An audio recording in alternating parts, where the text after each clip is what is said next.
ચૈત્ર મહિનો આવે અને ઓખાહરણ યાદ ન આવે એવું બને? ઓખાહરણમાં એક સરસ વર્ણન છે.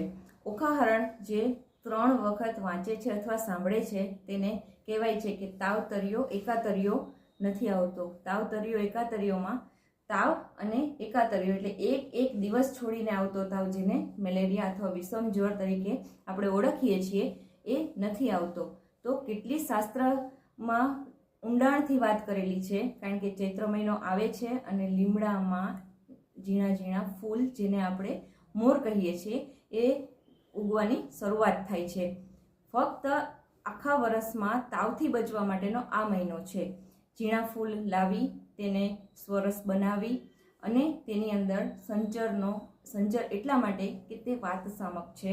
કડવી વસ્તુનું સેવન કરવાથી શરીરમાં વાયુનો વધારો થાય છે અને જેના કારણે આપણને પચવામાં ભારે પડે છે. તો સંચર નાખીને 1 મહિનો સુધી લીમડાના રસનું સેવન કરો. આખું વરસ તમે તાવથી બચી શકશો.